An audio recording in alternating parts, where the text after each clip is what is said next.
Hey, boys and girls, are you ready for a video? Hey, ladies and gentlemen, it's Michael here, and yeah, you know, I got a new do, you know? Okay, let's get serious. So, I actually want to make a video on the lightweight division, and specifically, what should be the fight for the lightweight championship. Now, Dana White is going to meet Khabib in the attempt to coax him into one last fight, which means most likely Khabib's going to be stripped of the lightweight championship, regardless of if he takes that fight or if he doesn't. Because let me explain. That one last fight is most likely going to be some sort of super fight, some sort of fight that gets him up. And my theory is that it's going to either be a fight with George St. Pierre, or it's going to be a fight where he moves up in weight and faces someone there, whether it's Kamaru Usman, Jorge Masvidal, Colby Covington, etc., etc. The list goes on and on. So, in that event, it's not wise to keep the belt on Khabib, even if he does come back. If he does come back, it's going to be a lot of money, it's going to be a big draw, but it's probably not wise to keep the belt on Khabib. Which means the lightweight division and its championship needs to move on.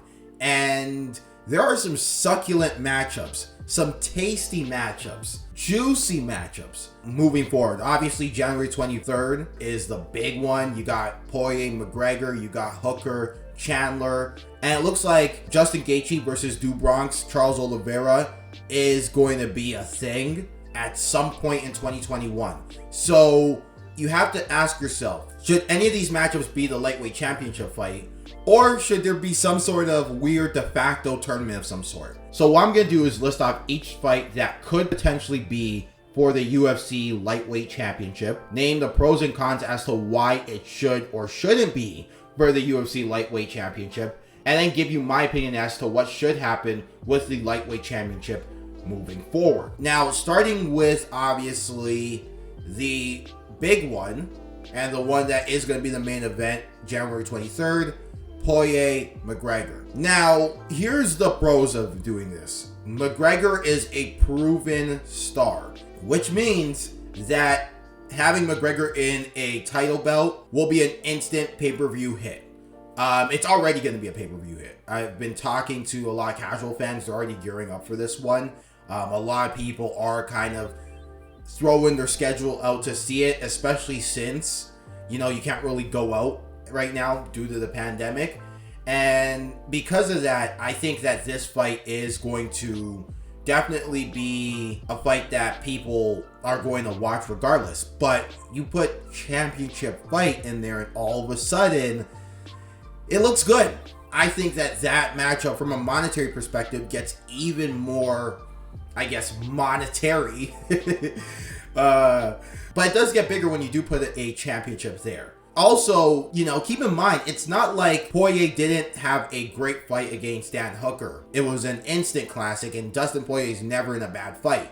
So, just for the annals of history books, putting that there is a very capable and on its own can stand up as a lightweight championship fight. Now, the cons are that McGregor lost to Khabib and hasn't fought at the lightweight division in a long ass time.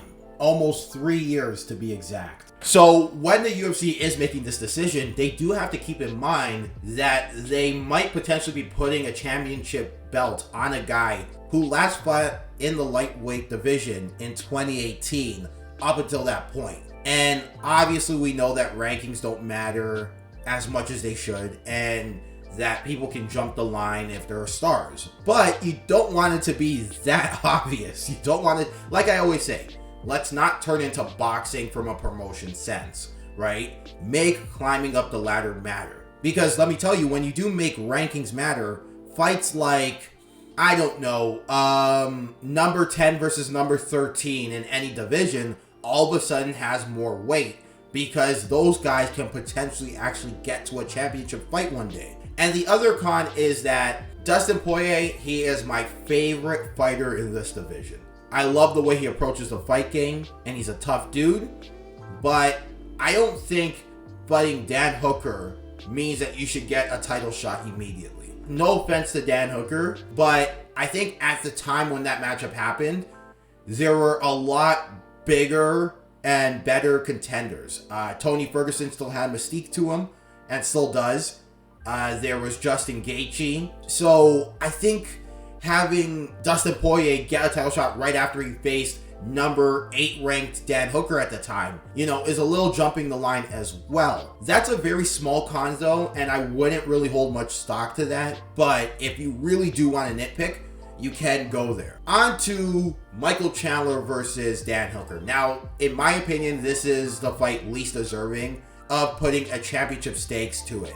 But I can tell you the pros as to why. Michael Chandler has been garnering a lot of intrigue from a lot of casual fans because he was so successful in Bellator. In my opinion, it's not the biggest pro, but it is a pro because Chandler does have a name. I think on the Dan Hooker side, a very big pro is that you're getting a guy in Dan Hooker who will give you great fights for the next 5 years at least. So giving him a championship opportunity, and dare I say him winning a championship opportunity, means you're guaranteed 3 fight of the nights at the main event slot. And that matters when you're trying to promote yourself on an ESPN or, on the Canadian side, a TSN or a Sportsnet, right? When you're trying to gain that mainstream name, you need fights that are good, but you also need fights that are good at the top, right? At the top of the card. So having a guy like Dan Hooker as your champion would mean you're guaranteed 1 good fight at the top and 2 good fights as your co-main event at least, right? Assuming that he is going to be a champion for a while. And even if he loses that championship, he still has that name where people are going to come out to see him. The cons, though, are pretty numerous as to this one. One, I don't think either fighter has done enough in the UFC to justify a lightweight championship. And I think even they would tell you that, don't put the cart before the horse just yet. The other is Dan Hooker, fun fighter, but he did lose to Dustin Poirier. So how could you justify that matchup being for the lightweight championship, but not Dustin Poirier versus Conor McGregor?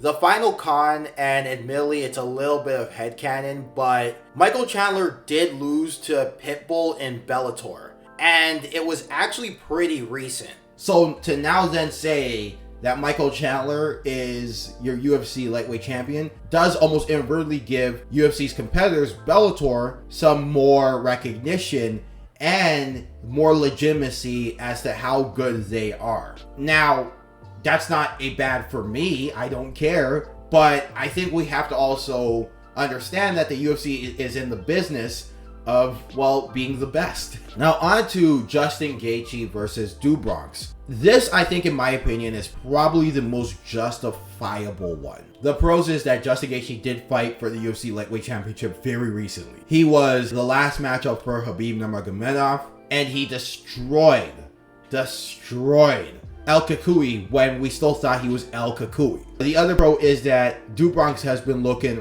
real good recently, and a lot of people think that he is the #1 contender. So from a prestige perspective, I think this one is probably the most justifiable one you can say, because one guy is the most recent title challenger and one guy has been on a run. The con, though, of doing it is that, unfortunately, Do Bronx doesn't really have a name like that because, he's only really recently been in the limelight. The Tony Ferguson fight is kind of his claim to fame. And a lot of people have kind of been throwing disrespect on Tony's name and saying that he was never good to begin with. Now, do I think that? Absolutely not. I think those people who say that are crazy. But I think that when you do make these fights, you have to keep everyone in consideration. Now, I still think it's the most justifiable fight, but I think on Do Bronx's side, it's hard to kind of sell people that this guy is going to be fighting for a championship, especially when McGregor is active. On Justin Gaethje's side, it's the back of the line dynamic, right? Do you allow a guy who lost his title shot to just get another one immediately, especially when realistically the fight wasn't really close? I know, technically speaking, Justin Gaethje won the first round, But any seasoned MMA fan will tell you, no, he didn't. No, he didn't. It was competitive. Justin Gaethje looked good on the feet, but Khabib landed more significant strikes, for the record, if you do look at the stats. And so I don't know how you can say, oh, well, Justin Gaethje won the first round, especially since Khabib got the takedown and got full mount immediately. Anyway, all that to say that the point is, you know, Justin Gaethje did not have a good enough fight against Khabib to say, okay, immediate title shot after that fight. It's not like he went 4 rounds in a competitive war against Khabib Nurmagomedov. And so the argument should be made that maybe he should go to the back of the line, fight one more time, and then fight the winner of maybe Poirier versus McGregor or Chandler versus Hooker for that championship. But those are the pros and cons for each matchup. And in my opinion, I think here's what they should do. I think that they don't have to rush anything. They have a lot of guys who are stars in their own right. This is not the flyweight division where you need an established champion this second. There's a lot of proven guys in this division. Dustin Poirier beat Max Holloway. Conor McGregor is a former 2-division champ. Justin Gaethje is a former interim champion and beat Tony Ferguson while Tony Ferguson was on an unprecedented win streak, right? Oh, Michael Chandler, former Bellator champion. You have guys here in this division. You don't have to make a decision right now. Now, do I think that means make a tournament or make some sort of weird kind of winner of this fight and winner of this fight each other? I don't necessarily think that needs to be the case. But what I am saying, though, is there is no rush, right? Now, if I was Mick Maynard, you know, if I put on my fantasy booker hat, what I would do is you have the winner of McGregor-Poirier face the winner of Charles Oliveira versus Justin Gaethje. Now, if that was to fall out for whatever reason, right? Let's say Poirier lost to McGregor and McGregor goes off somewhere like he always does. Then Chandler versus Hooker, the winner of that, can absolutely fight the winner of Gaethje Oliveira or the winner of McGregor Poirier as well. So you have the ability to not necessarily have to make a decision right now. You can literally make a decision at any other point this year. You don't have to make a decision on January 23rd, 2021, or whenever Justin Gaethje and Charles Oliveira fight. So that's the video, guys. It was a long one, I'm not gonna lie, and I'm quite tired. Be sure to like, share, and subscribe. So comment. I actually do reply to as many comments as I can because I like debating and I like conversating. So let us know who you think should be fighting for the UFC Lightweight Championship. And until next time, stay safe.